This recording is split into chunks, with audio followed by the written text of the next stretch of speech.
Hello, everybody. This is the Founder Hour podcast. I'm your co-host, Pat, and on today's episode, we sit down with Katerina Schneider. Kat is the founder and CEO of Ritual, which is a health technology company that is reinventing the vitamin. Their number one priority is traceability, so customers know where all the ingredients come from and why it's there. We spoke with Kat about her early days immigrating with her family to the U.S. from the former Soviet Union and living in a welfare hotel in Brooklyn, working at Lehman Brothers on Wall Street during the crash of 2008, leaving her job as a venture capitalist to start Ritual when she was 4 months pregnant, her advice for entrepreneurs and what she thinks is the number one skill every entrepreneur should have, the issues she sees with the vitamin industry and where it's headed, and much more. We started off the conversation by learning a bit about what young Kat was like.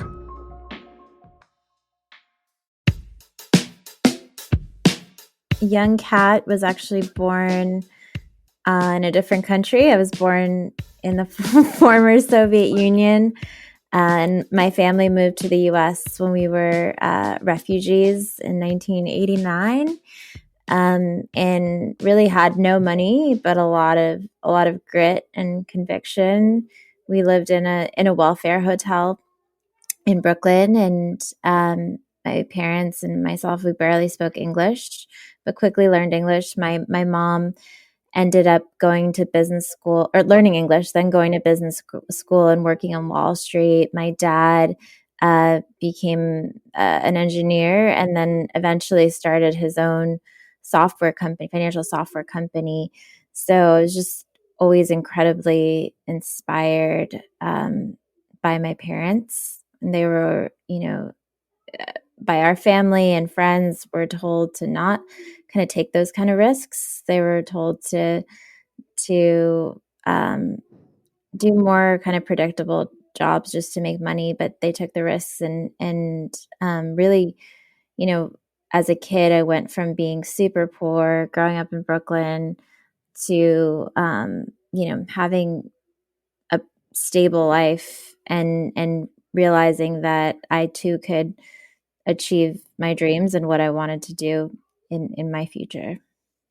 I have so many questions, but I guess my first one specifically would be, our parents are immigrants too, and they came here from different areas, and I'm curious for you or for your parents, like, so it sounds like they had to come here and completely start all over. Like, what did they do previously, like in the Soviet Union, and were they able to parlay that into anything here, or did they just have to start from scratch?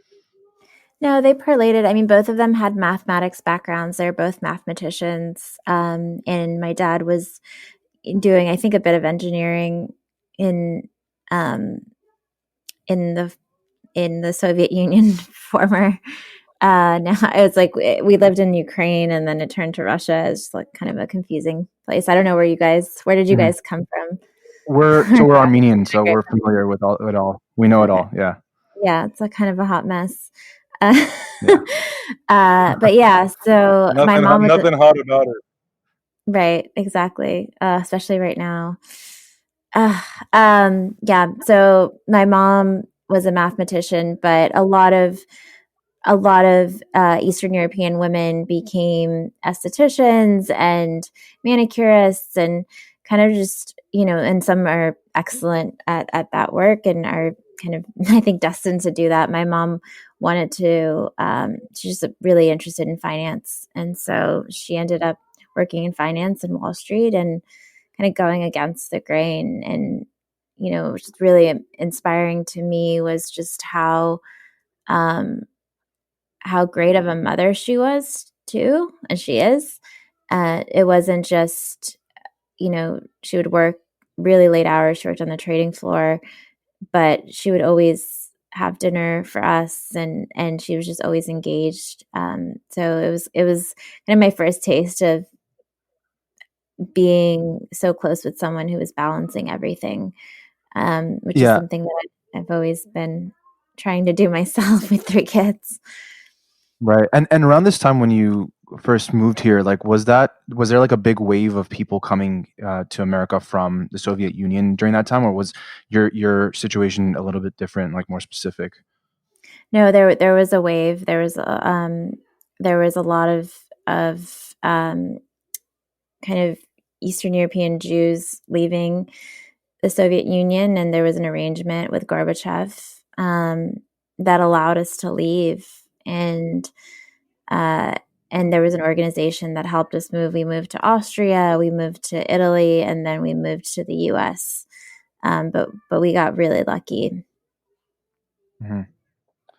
Kat, did you recognize what your situation was like when you guys first moved here in terms of, you talk about being poor, right? As a kid, did you know that? Did you feel that? Yeah, I think kids are so smart, especially when around the age of 4, you're so perceptive. My daughter's so perceptive, and I remember, and I was told this by my parents all the time. I'm told this, that I saw a doll in the window, and I said, when my dad gets a job, he's going to buy me that doll. So I was really aware of it, and um, I think it impacted me in a major way. Still today, I feel incredibly gritty, and I'm always trying to find the best price for everything. I'll not buy something if it's not on sale. I Right. always feel like someone's trying to screw me over, and Yeah. so there's this kind of innate kind of immigrant mentality that just doesn't go away. Um, no matter how much my life changed later on in life, I think just being raised by immigrants, and also just this kind of lack of attachment to money too, which I think is, I'm realizing, is really different than a lot of my peers, or even people that I've had relationships with, where all the money I have in my bank account could go away tomorrow, and I have almost zero connection to it because I saw my life in so many different ways, I think, growing up. I don't know if you guys feel And that so, same way as immigrants. yeah, no, I totally get it. And like, I'm curious, so obviously money is a motivating factor for a lot of people, but for you, what other than that, like, what was it maybe when you were younger? Like, was there something that you envisioned, or you wanted to pursue, or envision like the rest of your life would look like, or what you wanted to be when you're older? Anything like that? I had so many ideas of what I wanted to be, but I mean, none of them ended up coming true. I mean, at one point I wanted to be a doctor, and then I got so scared from seeing blood. And then I was really creative and artistic, and I loved um, painting and sculpting, and thought I wanted to go to art school. And I didn't even bother attempting to get into RISD, but I went to Brown, where you could take classes at RISD. So I was really creative. But both my parents were, in the finance realm. Both were mathematicians. I think that made me also really uh, disciplined and good in mathematics myself. So I was excited to study math in college, but I always had this creative side um, to my mind that I never really tapped into until I started a company. Hmm. Did you ever think early on when you saw your parents, building wealth and, you know, going off and, being more successful than they were obviously when they came to America, is that something that you knew you wanted? Like that you knew that you didn't want to be poor. You didn't want to be in the position you were in when you first arrived. And the reason I ask is because a lot of times a lot of folks are dealt a hand, right? I think we were talking about this on a recent podcast as well. And whether it's because of their family or because of their environment or whatever the reason is, and they think that because they're dealt that hand, that's just kind of how they have to live. Like, whether that's they were born into a rich family or a poor family or a healthy, sick family, whatever the case may be, right? But they don't really always take the effort to make something of themselves or choose their own path and, maybe be the black sheep, let's call it. You know, how did you decide, and again, to get out of that and to get on this track, and why? Yeah. So I, by the way, starting a company, especially in the vitamin space, was shocking to my family. um, I was 4 months pregnant, And, I call my mom up and I'm like, at the time I was in venture capital. So I was investing in startups, running Troy Carter's investment fund, great entrepreneur and incredible human being. He invested in over 70 companies, everything from Uber, Dropbox, Warby Parker, Spotify. And I loved working with him. And then got pregnant, 4 months pregnant, calling my my parents up, and saying, "Hey, I'm going to start a vitamin company." They were just shocked and were like, "Why are you doing this? Your husband's also my husband's an entrepreneur. He was starting a company at the same time." I remember them visiting us when we were both in the throes of early entrepreneurship, two different companies. And they were just, I think, just really confused why we wanted this life for ourselves. But I really couldn't imagine myself doing anything else. I always knew I wanted to start something, but I didn't really know what it was going to be. I definitely want to get to this part about like starting Ritual, but kind of to take it back, it sounds like you said, you always wanted to start something. When did that bug, I guess, get in you? Like, did you feel that way like in high school? Did you feel that way in college? I know you ended up working on Wall Street yourself after college. Was this something that was like brewing in your mind? Maybe not Spiderman specifically, but just starting a business like from that period. Yeah, I always knew that I enjoyed um, just kind of being, I guess, in charge. I don't know if that's a good or bad thing, but I always, Did you you have any know, bad experiences with like bosses?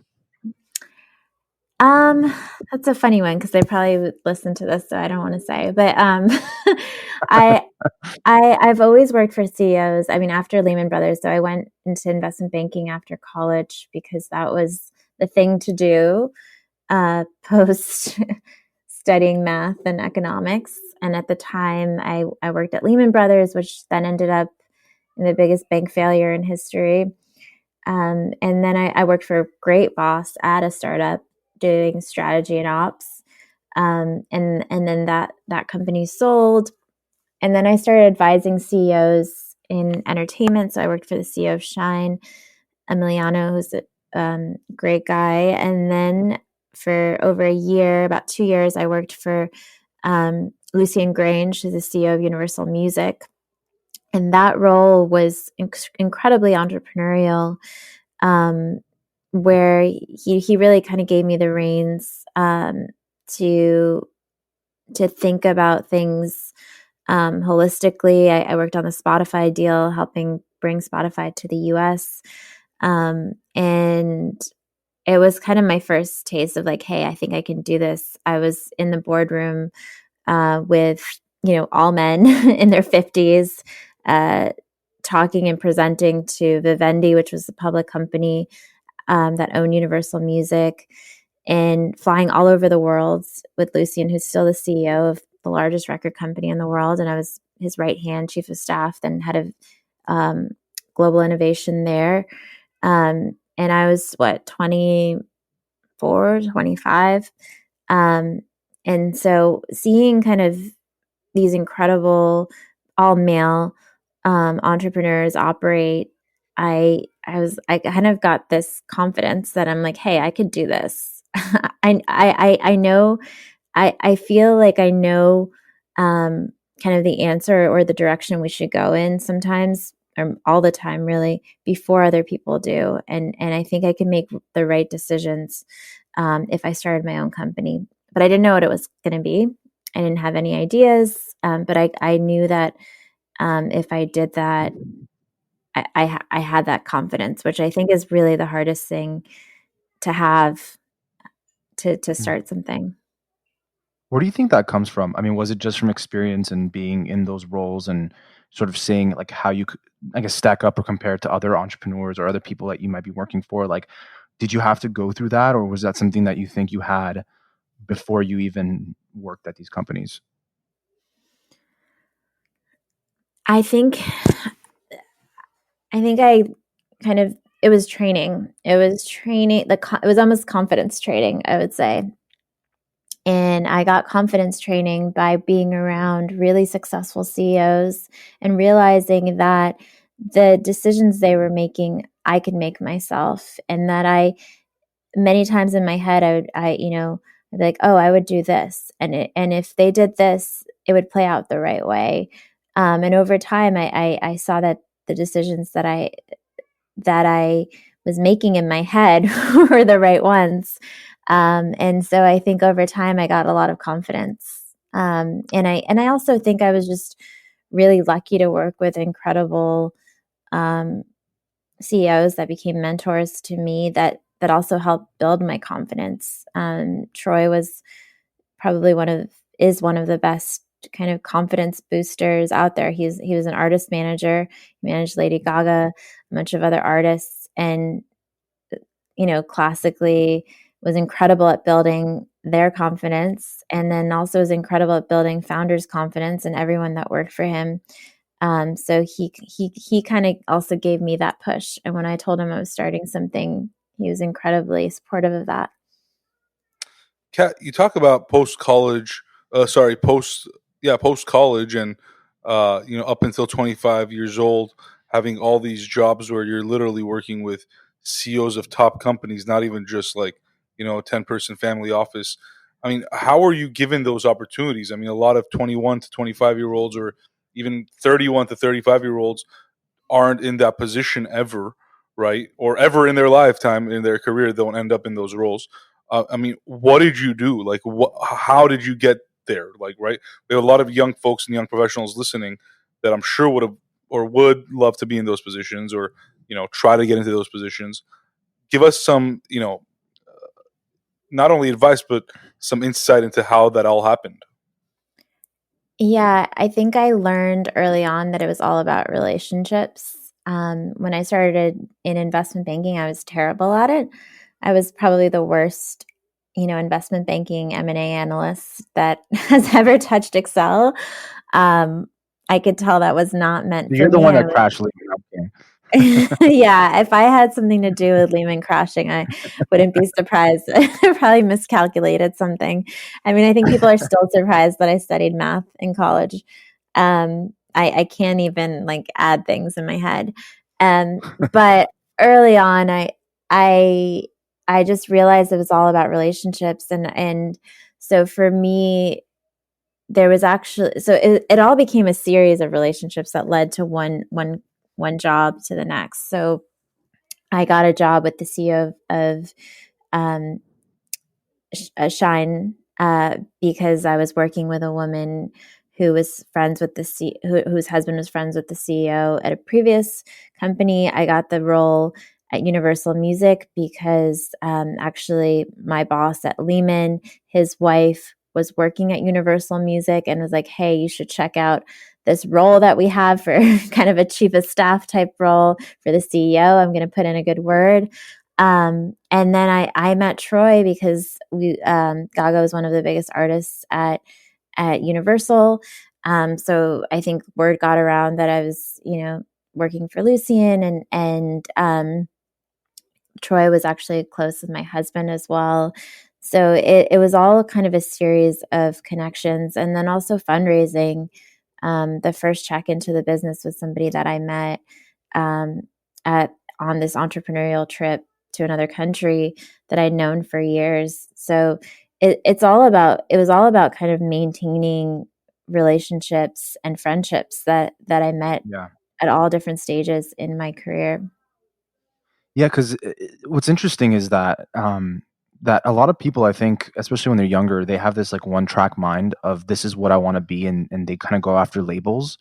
Like I want to be an investment banker, right? Like I'm going to go work anywhere for anybody, but I want to be an investment banker versus, how can I work for the best? Whether it's investment banking or whatever, how can I work for the best and learn from the best? Because oftentimes you don't really know what the rest of your life is going to look like and what career or what you might be good at. And it sounds like for you, I mean, I don't know if it was like a little bit of both, because it sounds like, you built those relationships and things just sort of aligned. But at the same time, did you ever have the mindset of, I want to just work for the best and I want to learn from the best? and it doesn't really matter exactly what I'm doing? Yeah, I think that shifted for me post investment banking. Lehman went under. A lot of people in my group lost their jobs, their houses, their everything, their livelihoods. And it was working in investment banking. M&A was the North Star while I was in college, and seeing all of that go away.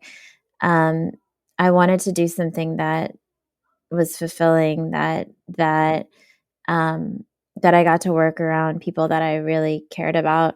And I think for me, that was a big transition moment. I got into things like spiritual psychology. I was, really understanding more about health and mental health. And so the for me, there was a really big shift where it was that next role that I took, which was at a startup, whereas a lot of investment bankers went into private equity or growth equity and finance after a lot of the banks had failures. I actually kind of zagged a little bit, and worked um, at a ad tech company, just totally random, but it was working with a really great boss, and I learned a lot from him. Kat, you talk about relationships, and I know it's something that a lot of folks stress in college and post grad, and even in your career. And I mean, it's all about relationships, right? It's the saying, it's who you know, not what you know, or it's who knows you, not who you know, right? Whatever. But at one point, the relationships help you get somewhere, and then you have to actually know what you're doing with that relationship, right? Whether it's in a sales position where you can, or business development, right? You get that person to sign up with you, but you gotta service them. You gotta give them, what they signed up for, or you know if you hire someone and you've told them all these things, like you got to keep your end of the bargain, right? And it comes to this kind of conversation that I always have about like skills that people have and that skills that they can build up, right? It's easy. Like for me, like one of the biggest struggles early on in my career was like, I can sell, Pat can sell, like we're good at talking, but at one point you got to be able to do the job as well if you want to move up and get ahead and do bigger and better things. How did you learn some of those skills, and what are the skills that you took out of your first few jobs that were able to transfer into you being a better entrepreneur? Well, the number one skill is just the relationships, to be quite honest, or how to maintain and build relationships and not have fear over someone being a lot more senior than you, or being a CEO, or being a C-level executive when you're an analyst or a junior person. Is like, how do you feel comfortable to go and ask someone for coffee or mentorship, that's a couple steps ahead of you. So that's something that I feel like was one of the biggest skills that I learned. Eventually I was in my mid early 20s sitting in a boardroom with all C-level executives of one of the major companies in the world, and only female in the room, and feeling confident and um, knowing that I'm adding some kind of value there was was a great skill. I can tell you that I learned how to build financial models in my investment banking days, which really helped me understand how companies were built, the P&Ls behind them, and that definitely like structured how I thought about business. But nothing compares to the confidence and ability to form relationships with people that are kind of even more senior than you at companies, and being open to those relationships. Given all the different experiences you've had, Wall Street and then startups and then venture capital, music industry, what would you say is perhaps one of the best career paths to take for folks who are entrepreneurial or want to be entrepreneurs, but perhaps don't have an idea that they really want to pursue at the moment, or anything like that? But I guess they eventually see themselves running a business. Is there anything in like specific, or do you think every job could be something that like could be learned? I think joining a company that you feel passionate about their mission and doing that in the early stages is priceless. It doesn't matter what the role is, doesn't matter if you're an executive assistant, doesn't matter if you're an analyst or a data scientist.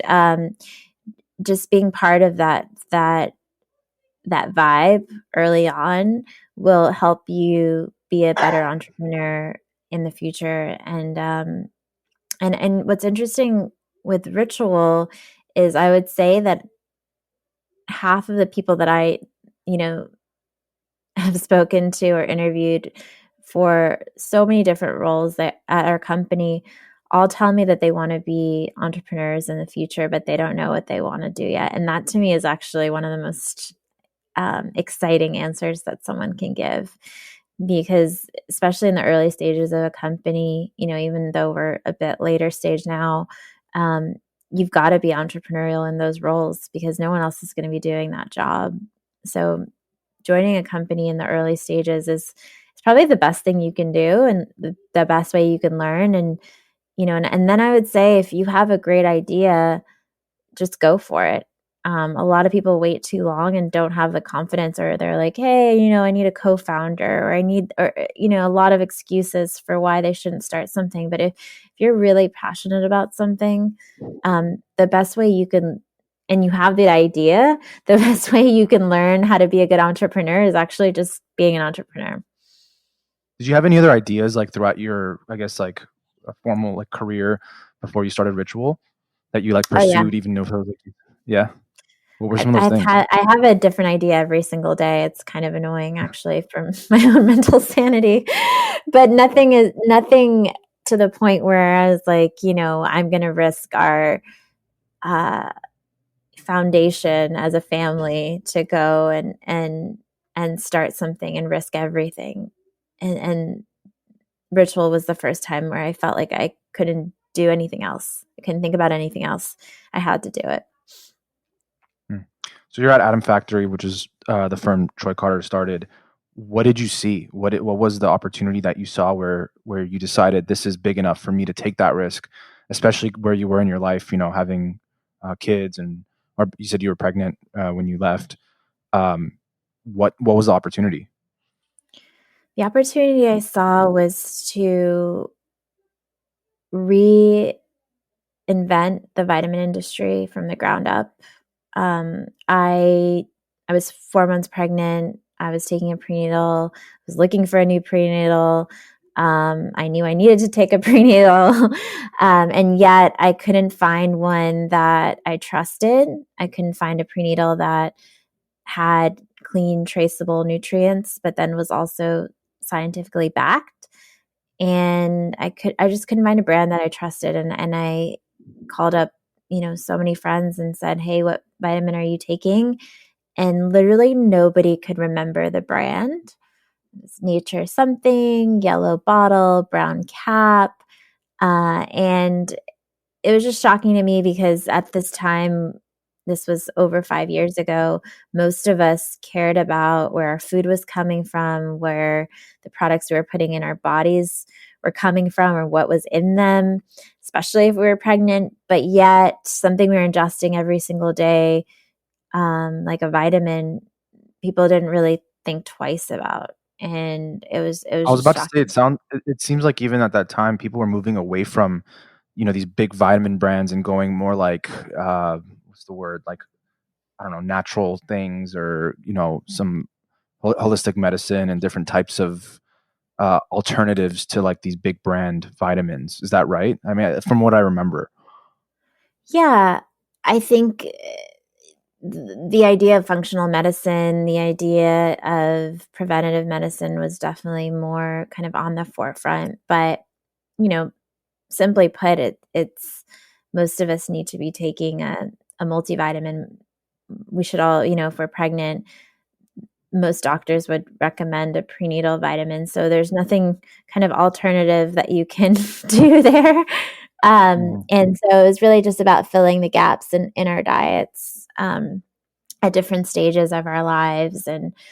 And it was just shocking to me that, yeah, maybe there were some companies that were going into different herbs or, things like kind of more holistic, but there was nothing fundamentally being created or different around really basic foundational health, around filling gaps in your diet, which was really,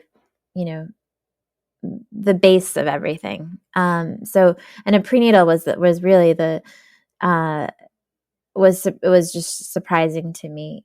So I decided to leave Atom Factory, leave being a venture partner with Troy, and in the beginning, the vision was around prenatal vitamins, but it quickly shifted as I kind of learned about the industry. I hired scientists and realized that the problem, or how I wanted to solve the problem, was bigger than I imagined. So, Kat, tell us a little bit about the early days of Ritual, and I know you said you were pregnant with your first child, right? Mm-hmm. And you don't necessarily have, or you didn't necessarily have a background in health or science. You were more of a finance and venture capital professional. But clearly, you were confident enough, and that usually is enough to start something. But I mean, you were young, right? Like, you were super young when starting this, and you had a young family, and um, sure, perhaps not as much of a risk as perhaps starting a new business now with 3 kids, but a risk nonetheless. Talk to us about how you came to that decision and what that was like, and the conversations with your husband or other family members, friends, etc., to take that leap of faith and actually start this thing. Right? I think the hardest part of any startup is the start. Right? Just starting, just even deciding that I'm gonna do this, and not making the excuses anymore of like, oh well, I don't know enough about food, I don't know enough about filing an LLC, I don't have enough money, right? Give us a background about that whole situation. Yeah, I agree. I think the hardest part is just starting and having the confidence to start. And clearly, I knew that I wanted to be an entrepreneur my whole life, but I didn't start anything until that moment. So, having that extra boost happened to me during that time. I don't know whether it was the pregnancy and the hormones, but I definitely felt a lot more confident to start something more than ever before. And I have to say, the conversation with my husband was really interesting because we were about to start a family, and he also just started his company Service right around that time, within weeks. So we started companies around the same time. We did not have any kind of savings or anything like that. I was actually more of the stable career person in our relationship. He was an entrepreneur his whole life. I believe Service was like his 5th or 6th company that he started. And actually, just he was my biggest cheerleader, and he was my biggest support system during that time. And I was scared that, I felt like I needed a medical co-founder or a scientific co-founder for people to take me seriously. And he was like, no, you don't need a co-founder. You can hire for the roles that you need when you start something. Not everyone needs to be a co-founder. If you don't have that person that is like a rock for you, you can find them and you can hire for the holes that you have. And for me, that was definitely on the scientific side, because I knew that I wanted this to be a science-backed company, and I wanted our first hire to be a world-class scientist. So I hired for that as our first role, and he was absolutely right, and gave me kind of that early boost of confidence to go and start something, and also just be like, hey, it's going to be fine. We'll figure it out. Did you have to go out and raise money before hiring your first hire? Yes. So I raised a small round of $1.3 million. I mean, some would consider that small, some might consider that big. I don't even know anymore. That used to be a The Series world, A back in the day. yeah, a long time ago. That was a Series A. Now that's like an angel pre-seed Pre-seed. round. I think that's what I called it. Pre-seed. Yeah. Yeah, it's like a thought round. Yeah, and we've raised now just over $50 million, and it's just creating products from the ground up that are scientifically backed. We now have a clinical study with a major university. Investing in R&D is very costly. It wasn't Yeah. my idea. Didn't Reason just I rest.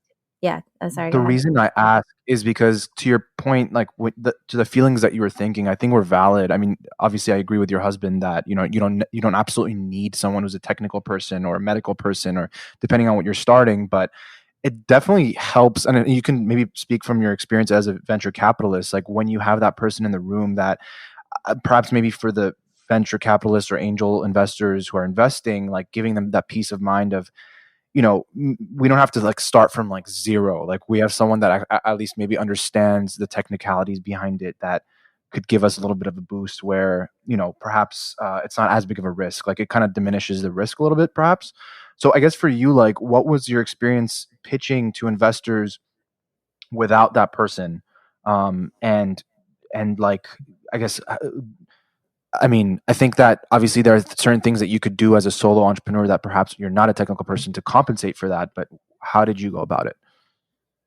Yeah, I think in that really early stage where it's almost like the entrepreneur has the idea, but the idea is going to change so much and it might be a totally different company, which is very much the case with Ritual. We were called Needles in our first stage. By the way, we didn't launch a prenatal until many years later. Actually, prenatal wasn't even our first product. And just looking at the brand, you would never know that we sell a prenatal. But yeah, the company was called Needles. I was pitching it. I had no idea what I was doing. And I think investors, especially at that phase, are really just investing in the founder. And, I almost believe that in those really early stages, if you're investing in this concept and you believe that it's not really going to change, or this whole team that's around it, it's a little naive and premature. And I think some of the best investors that I even talked to or have the pleasure to have friendships with Mhm. are really investing in the founders early on. Obviously, you had put in a lot of work throughout your career to build those relationships, but I'm curious, like if you hadn't, would it have made it a lot more difficult for you to raise that initial round? Like you mentioned, investors investing in the founder. Was it that like specifically that your track record and where you had worked and who you had worked for and the relationships you had built that really, I guess, tied into that, or what did it play a smaller role? Yeah, I think for some of that round, there were really close relationships that I had. I will say that when I went to my network of investors, that relationships that I'd built while I was an investor, they were really confused why I was going into the vitamin category. Besides the fact that it was a $36 billion category at the time, that was broken. And I got a lot of no's. And really all you need is like one or two yeses. So I definitely went through probably like 50 or so no's of people that I had relationships with. So, I think that hurt a lot. I'm sure I hope they're kicking themselves, but all that mattered was I, one or two yeses. I may have missed this, but early on when you were pitching, Nadals or what became Ritual, what was the idea? I mean, like, what were you set out to make, and what was different about your company than all the other vitamins out there? Yeah, in the beginning, I just thought the prenatal market was broken, really, that women deserved a more enjoyable, clean experience around a prenatal vitamin. But then when I hired scientists and we looked at multivitamins, which, prenatals fall under. It was just shocking. Many contained a lot of nutrients, which we're getting from our diets. So the formulations weren't up to date. They contain ingredients that I personally wouldn't want in or on my body. And the experience was broken. So, it was impossible to find something that was delivered to your door, that was convenient, that tasted great. And then, the traceability was something that eventually and I wouldn't say pioneered, but I would say like really leaned into. So we created the first visible supply chain of its kind. So you can literally see every nutrient, where it comes from in the world, why it's there on our site, the scientist, supplier, source, and just putting all of our cards on the table. And that was just really, really novel. But in the beginning, it was just a clean prenatal that tasted great. And so the vision transformed to we're going to own traceability for nutrition and really change the way that people interact with the products they use every single day, starting with a vitamin and then go more broadly. We're going to build trust with our consumer through the multivitamin, and eventually they'll trust us enough to buy a prenatal from us. But we're not going to be a prenatal mom, a prenatal like motherhood brand. We're going to be a brand that really champions traceability for everyone. And that's what we've done. And now we have one of the top selling prenatals in the US because of that. Did you find that there was a big educational component to everything you're saying? Like, did you have to do a lot of work on that front? Because vitamins are like, you don't see the immediate benefits of it. Like when you're taking it, you just understand what you're taking, and as long as you're fine and you're not like getting sicker, hopefully it's doing better than, good for you and not bad for you. Right. So it's like, was there something more to it in terms of educating people on why they should consume or buy Ritual as opposed to whatever other vitamin brands were on the market? Yeah, it a lot of education. And for us, I think the tricky part was that we weren't different just in one way. I think a lot of companies have one way they're different, and then all the marketing is around that, like the traceable supply chain, which is our hero thing.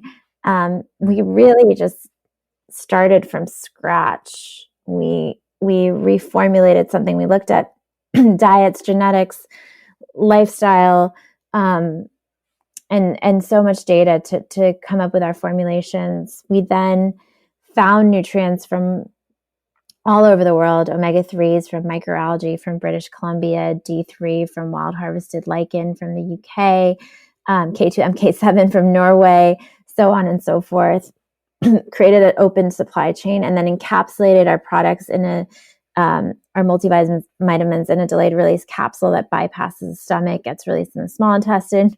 We did a clinical study with a major university on our first product. We just got USP certification on that, non-GMO project verified certification. And then also our products taste like fresh peppermint.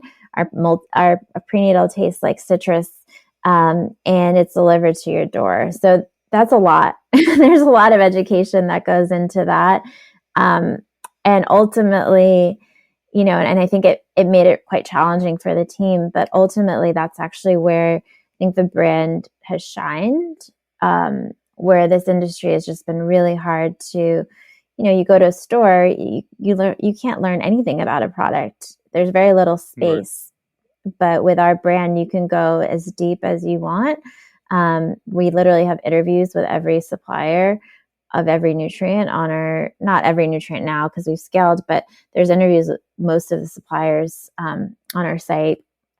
And you can see every supplier and go pretty deep, which I think that's kind of what technology allows you to do, right? It's like if you're crazy obsessed, you can go as deep as you want around our products. And that's been, I think, the beauty of what we've built, why we have, experienced designers on our team, why we have engineers, why we have a full creative team. But the way that you enter the brand is not overwhelming. It's not daunting. It's really fresh and approachable. Yeah, I really think that an important part of starting a business, or when you start a business at least, is understanding who your audience is and who you're catering your product, your service, or whatever else to, right? Like, who's going to buy my product? Who's going to be the user of this thing? And, I'm curious, when you were working on the beginning stages of what you were working on, um, did other people share this same problem that you pinpointed? Like, did people actually care about, where their vitamins were coming from? Like, and I'm just playing devil's advocate here because I'm really curious. Like, it's not something that I've thought about until, you're talking, and I've obviously seen your product before, but it's not something that always comes to my mind for vitamins. It's something that perhaps comes to my mind when I'm eating food or I'm drinking a beverage or something, in terms of, oh, like, where's this product from? Or, this steak, like, who hunted it right down. But in terms of vitamins, it's just kind of like, I trust the brand that's out there, like, and maybe I'm wrong to do so. But was that an uphill battle for you to kind of see who your customer was? And how did you go about that process? Yeah, I don't think still people think it's a problem that they don't know that where their vitamin D3 comes from. I don't I think that the bigger problem is you identified is really trust. And is there a brand that I really trust and identify with and that I connect with? And we created that brand. We created a brand that people trust and that they love. Our NPS is over 80. And, we're selling about a multivitamin every 16 seconds. And that was really it was really the first time that a brand in our category started to have this kind of cult following. And there's something really intangible there. And it happened actually right from the beginning. We had product market fit right away. So it wasn't really about, oh, the biggest problem for me is that I don't know where my omega-3s come from. No, it was really, is there a brand that I really trust and gets me and that I connect with? And is there, and kind of zooming out, I think the biggest challenge that we solve for that people are aware of is that intersection of effectiveness and transparency, traceability, and clean. Like, is there something that works, but then is also good for me? And I think we see that a lot in the personal care space, but less, we talk about it less when it comes to something we're putting in our bodies every day. Another interesting thing is another interesting factor for me is like the convenience aspect and like the subscription model, which I don't know if when you had started, besides like the Amazon subscribe and save feature and that kind of stuff, what people have to kind of go out of their way to do. Were there a lot of brands in the vitamin space that were operating that way? Because I know it makes a lot of business sense for you guys, especially because predictable revenue and all that good stuff, and you have recurring users, and it makes a lot of sense for vitamins. Because if you're taking one a day for a multivitamin, then you're going to run out perhaps in a month or 2 months or whatever the time frame is, how many capsules you have. So I guess what was the industry like from that perspective? Yeah, it wasn't entirely retail, but it was mostly retail driven. And the convenience of our product was huge. If you're taking something every single day and it's essential, then, the convenience of getting it in the mail when you want it is really paramount. It's actually why we invested in an engineering team and why we're a technology company, which I think kind of you would not know, but the ability to have this precise control over when you're getting something is something we've really invested in. And I like to joke and say that we're better than Amazon when it comes to daily kind of habit behavior, where with our product, you can snooze your subscription, you can rush it. The experience around that is pleasant. There's articles and content around your health. There's a whole customer journey. We even built a Apple Watch app so you can better track your habit. So there was nothing else that I remember that was like that at the time. I think we're really kind of one of the first, or maybe the first D2C, true like D2C brands in the category. I know there's been a few more companies that have come out in the space since, and I remember hearing about Ritual first. And to be completely honest, I don't even remember the other brands right now. I remembered it probably 2 years ago, but I don't remember it now. Why do you think that was? Was it, did they just see the opportunity that you saw? Uh, or was it the fact that they saw Ritual succeeding and said, let's just jump into this space, right? What has that competition done for Ritual? Yeah, I mean, our competition is really kind of like major pharma. It's still in like really big players, but I think I definitely saw a rise of wellness companies. I still see a lot. People reach out to me all the time asking if they could pick my brain on things. I think it's a combination of two things. One is that people care about their health more than ever right now. I mean, especially right now, but also then. And this idea of ingesting vitamins and supplements and dabbling with your health has become a lot more interesting for people. And then the second thing is I do think that people saw that we were succeeding and we were growing, and they were like, hey, I never thought that you could build a trusted brand in this category online, and they did it. So we must be able to do it. And I think a lot of the brands that I've seen, at least, are kind of white labeling existing products or brands, but not necessarily creating anything kind of like fresh from the ground up, at least in our category. And I'm excited to see what the future may hold. But for us, I think that the biggest challenge was really building trust online in the prenatal space. That was one of the hardest things I had a hard time raising money for in the beginning was, hey, I need my recommendation from a doctor for my prenatal. I'm not going to trust an Instagram ad or an influencer for something like that. And it's been really incredible to see that we have now the top selling prenatals in the US. We have a program with OBGYNs, and people just love our product and trust it. You talk about big pharma and you sort of setting out to create a whole vitamin brand from scratch. Like you said, you don't want to go the private label route and, just sort of take someone else's formula and slap your name on it. You wanted to create something from scratch that you believed in and would, be sustainable. And so, given the notion and something that like I've come to realize is, business ideas are pretty fleeting. It's like you have a business idea and then, you're super excited about it. And then something just maybe like a week later clicks where you sort of perhaps do some research or actually dive in that you sort of get discouraged or maybe stop, and you just like this never ending cycle. And it's like, the ones that actually pursue it are actually pretty rare. To your point on, I have a lot of ideas. He has a lot of ideas. You have a lot of ideas. So was there ever a moment in that early stage where maybe, you have this grand vision, you want to go set out to do it, and then you do some research or you kind of start getting the ball rolling where you felt like, oh shit, what am I doing with my life? Like, is this going to work the way I wanted to? Or like, did you have that fear at all? Or from the get-go, you were like super confident that it was going to work?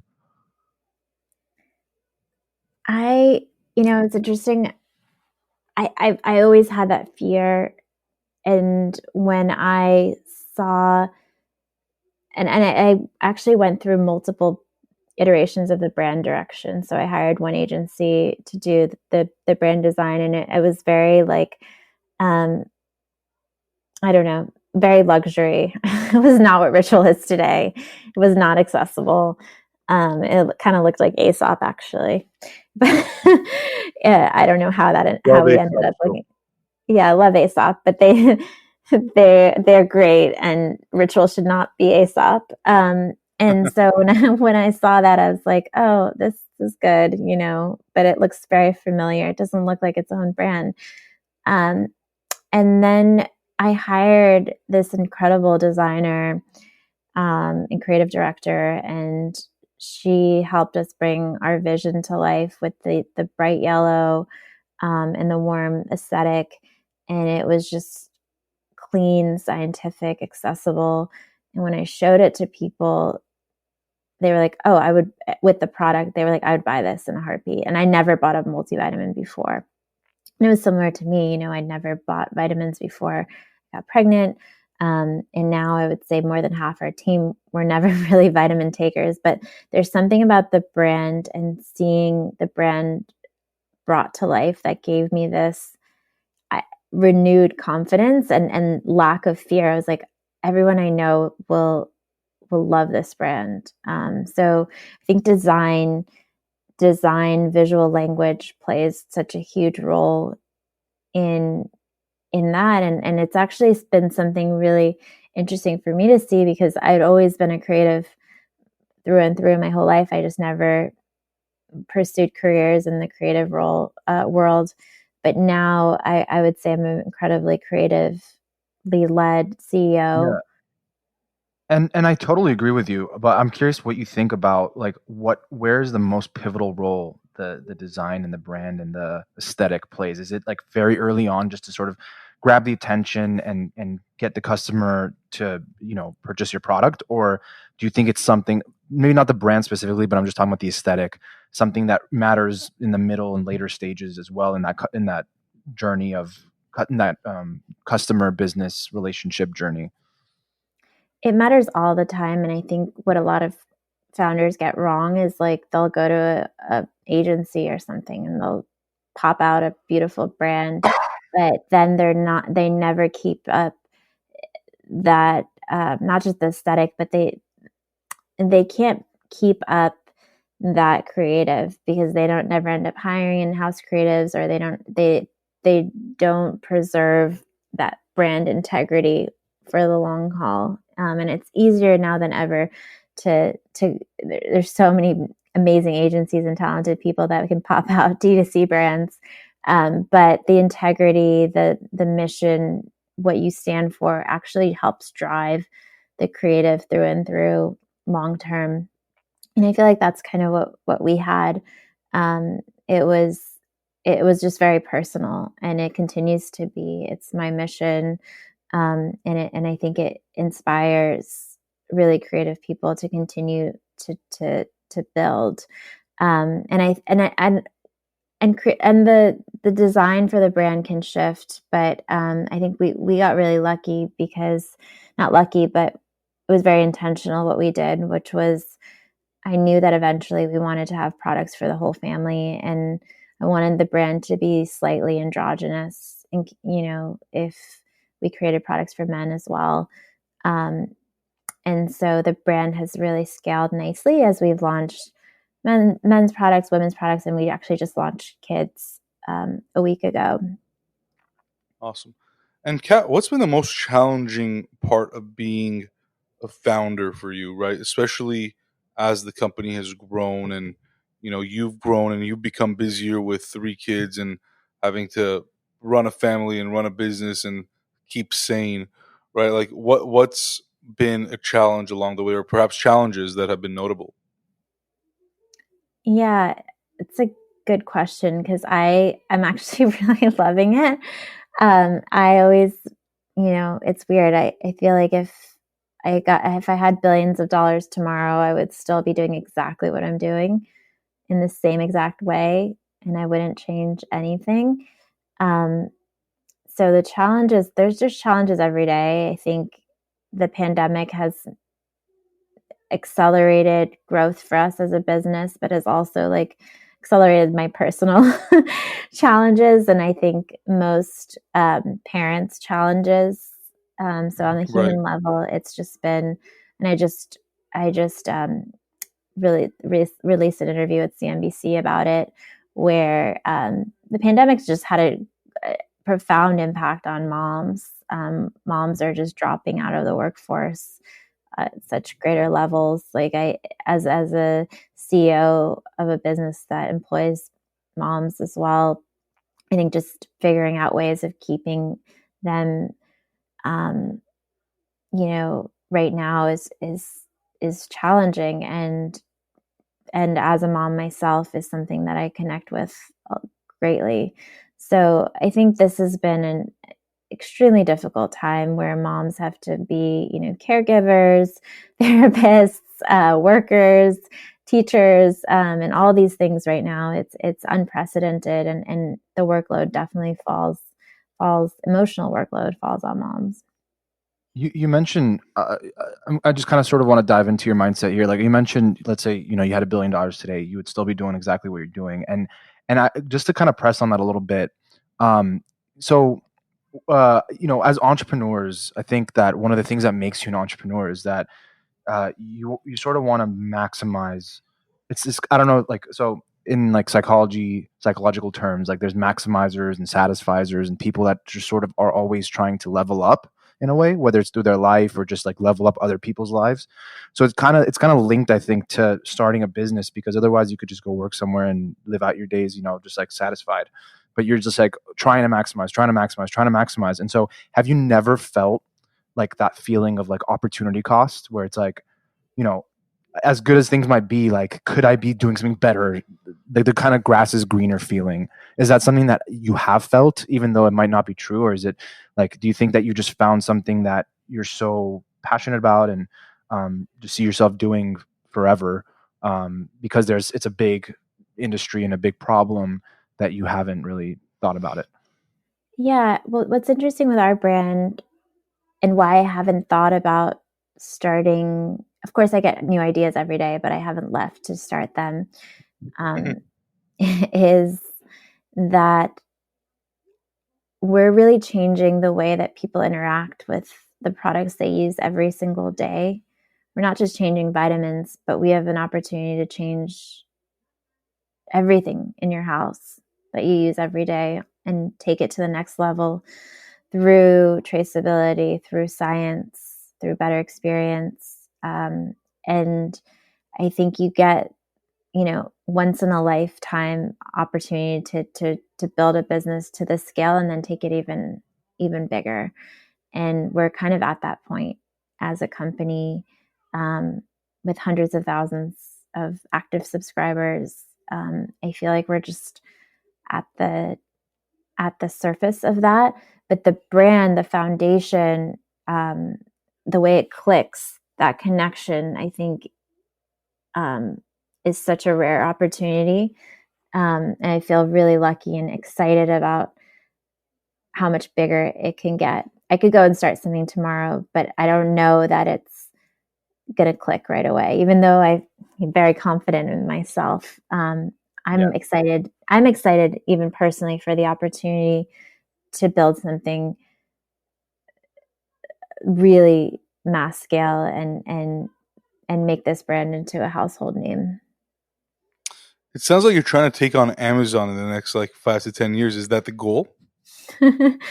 No comment. It, Yeah, I it mean, should be every entrepreneur's goal, I think. Amazon's an incredible company. And no, I don't know that we're trying to take them on. I think we're just trying to build better products, better essentials, better things that people use every single day, starting with the multivitamin and the vitamin for the whole family, and going from there. I think that, I would love to find it. I would love to hear of another company that's doing something similar, but there has not been. And I think part of that is what we're doing is actually really, really hard. It's really, really hard to build something from scratch in this space. And it's really, really hard, to have all those pieces in place in a brand that people trust.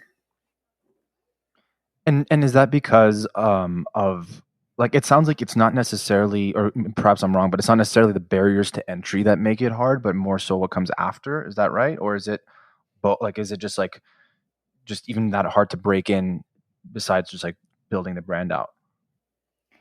Yeah, it's an interesting category. A lot of people don't know that the FDA actually regulates vitamins and supplements. And if you were to build a company, to the scale of ours, it's the operating procedures, the scientists, the quality, the regulatory teams, all of the things that we have in place, keep me up at night, and to do things well to our standards. It's Yeah. different. It's very different than building a skincare company. I imagine. I don't know. It's different Yeah. than I always building. thought though, I don't know why I thought this. I mean, maybe it's changed, but I always thought the FDA didn't like, for example, like workout supplements or things like that, like even the pills that you could take. I thought that like they didn't regulate that. Is that not true? They don't approve. It's not FDA approved, but it's a regulated It's industry. regulated. Ah, I Yeah, see. I see. I see. yeah. Makes sense. So I guess kind of in the last 5 years, like throughout your journey as an entrepreneur, obviously there are times I'm sure that, like you said, it's like an up and down journey. What do you do to stay inspired? Like, do you read a lot? Do you listen to podcasts? Like, what's your kind of, I guess, go to? Yeah, I mean, my life is really busy. I've had 3 kids since starting this company. So, for me, staying sane is spending time with them. They give me a lot of energy. They also use up a lot of my energy. But for me, it's also finding time for myself and almost being like borderline aggressive about that time and preserving it. So, Yeah. after spending time with my kids in the morning, I need half an hour to an hour to myself where I'm A, have a consistent workout, B, have a consistent breakfast or beverage, and I'm drinking water throughout the day, and these kind of more like foundational, habitual health habits are what keep me sane. It's not. I'm not into trendy, wellness things, even though I'm in the health category. I'm really about like drinking more water, moving at least 10,000 steps a day, um, Hmm. and having really great kind of like mental health. And I think it's about consistency. I think there's so many waves with the entrepreneurial journey as well. So like having that consistency every single day is something that I can also just rely on in some ways. Just to sort of wrap things up, I'm curious, with where we're at now, especially, and how much things have changed within the industry. Where do you see like this entire, not just vitamins, but like this, like everything people consume when it comes to your health? I guess you could say vitamins. Would be like in the next like 10, 15, 20 years? Like, do you think like there are going to be more brands that come out that are not big pharma, but they take on big pharma, just like Ritual, or even though that's sort of started already, like, do you think that's the long term trend, or what do you envision this playing out? How this plays I out? think right now the big trend is clean and better for you quotes products, and um, but I think we've kind of gotten away from like the science and the proof.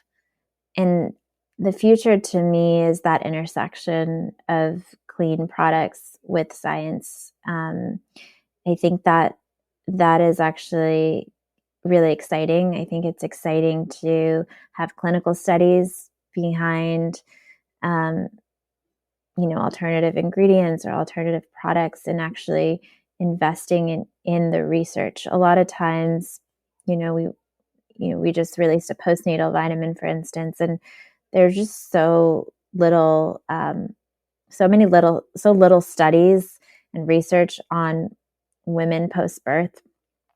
And I think the more data, the more science and investment that we have in women's health, the more science and research, clinical studies that we have around alternative ingredients and alternative therapies. And we're starting to bring science and efficacy towards products that are actually clean and health, that it can have an impact. Right. That's what I get excited about. Yep.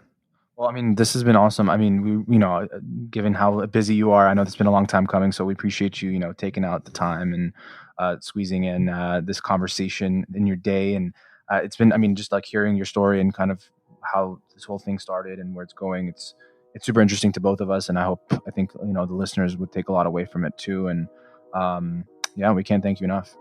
Thanks, Thank you, Kat. guys. Thanks so much for making the time, even though it's been so challenging to coordinate. Absolutely.